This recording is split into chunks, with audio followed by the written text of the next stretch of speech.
Alors bonjour, ma présentation aujourd'hui aura comme sujet le ciment Portland et le béton. Donc pour commencer, le ciment Portland a été découvert il y a plus de 20 000 ans. On a découvert des structures faites en béton à Nevali en Turquie qui étaient aussi vieilles de plus de 20 000 ans. Le ciment Portland est une partie essentielle du béton car elle lui donne des propriétés essentielles.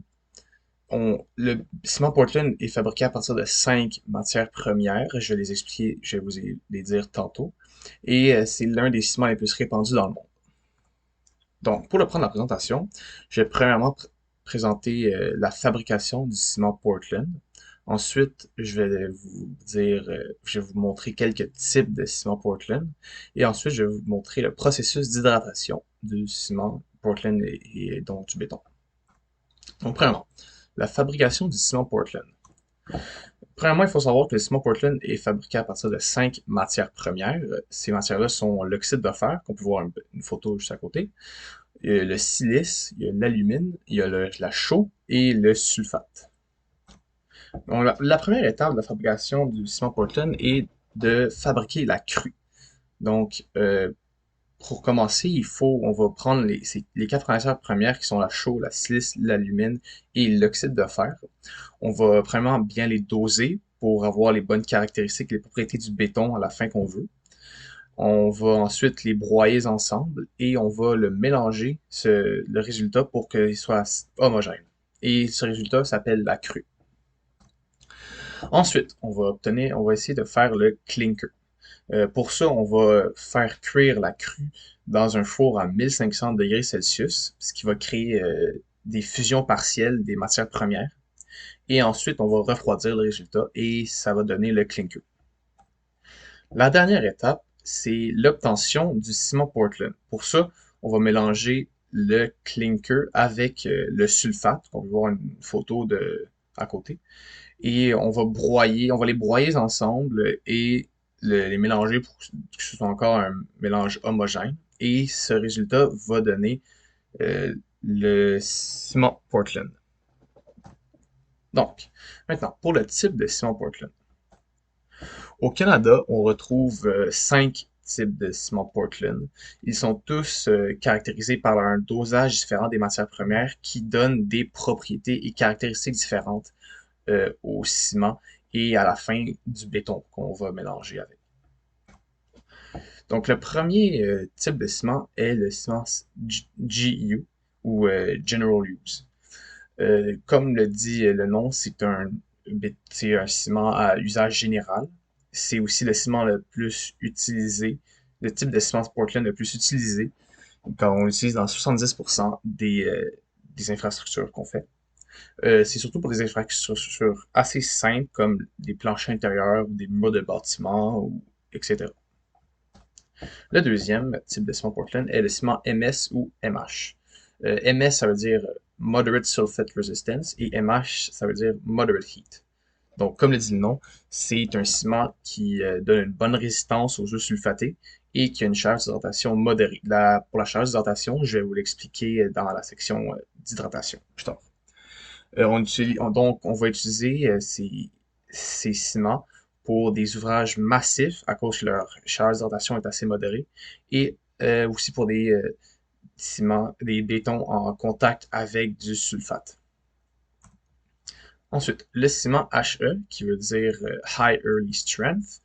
Comme le dit le nom, c'est un ciment qui donne au béton une résistance très rapidement et qui dégage de la chaleur aussi très rapidement. On va utiliser ces, euh, ce type de ciment-là pour des colonnes de bâtiments ou pour tous les ciments qui sont faits dans des usines de préfabrication, puisque à cause qu'ils retrouvent une résistance très rapide, c'est bon pour l'efficacité de l'industrie. Maintenant, le ciment LH, c'est un ciment LH, ça veut dire low heat. Donc, comme le dit le nom, c'est un char qui dégage peu de chaleur lors de l'hydratation. Et les propriétés mécaniques aussi du ciment sont très lentes lors de l'hydratation. On va utiliser ces ciments-là pour des barrages la plupart du temps. Maintenant, le dernier ciment est le ciment HS, qui veut dire High Sulfate Resistance. Donc, c'est comme le ciment MS, sauf qu'il y a une meilleure résistance aux eaux sulfatées. Donc, il y a une bonne résistance aux eaux qui ont des sulfates de très forte concentration. Et on retrouve ces eaux de forte concentration dans des ouvrages souterrains. Donc, tout ce qui sera tunnel souterrain ou bouche d'égout même, on va utiliser du ciment HS lorsqu'on va utiliser du ciment. Donc, par exemple, le tunnel Louis-Hippolyte Lafontaine utilise du ciment HS puisque c'est souterrain et donc en contact avec des eaux très sulfatées. Maintenant, le processus d'hydratation.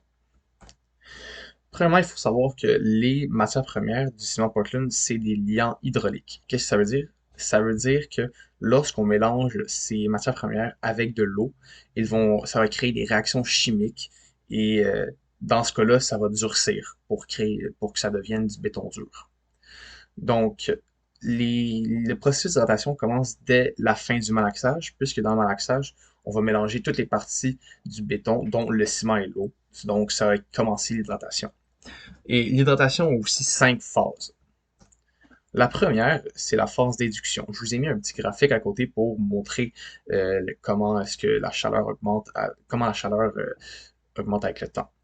Donc, la phase d'éduction dure quelques minutes et elle commence dès la fin du malaxage. Dans cette phase, l'activité chimique est assez intense, mais le dégagement de chaleur est assez faible. Ensuite, la phase dormante, elle dure 1 à 3 heures. Dans cette phase, l'activité chimique est assez faible et le dégagement de chaleur est très faible. Donc, on peut voir dans le graphique que la courbe est très droite puisque la chaleur n'augmente pas. Ensuite, la phase d'accélération, elle dure 12 à 24 heures. Dans cette phase, l'activité chimique elle augmente et devient très intense. Et c'est la même chose pour la chaleur qui va commencer à être dégagée dans très forte quantité. Donc, voir la courbe qui commence à augmenter. Ensuite, la phase de décélération, elle dure 24 à 48 heures. Dans cette phase, l'activité chimique qui était alors intense dans la troisième phase commence à diminuer. Et c'est la même chose pour la chaleur dégagée qui commence à diminuer.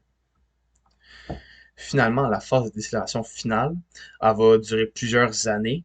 Dans cette phase-là, il reste tellement pas beaucoup d'activité chimique que le dégagement de chaleur est très faible et même nul. Et cette phase va finir quand il y aura plus de ciment pour réagir avec l'eau dans le béton. Donc, en conclusion, on a vu que le processus de fabrication du ciment Portland est très important et qui doit être suivi à la lettre avec un bon dosage pour avoir les propriétés du ciment et du béton que l'on veut. On a aussi vu des caractéristiques du ciment Portland qui sont toutes différentes selon leur type et c'est leur dosage qui rend ces caractéristiques différentes-là.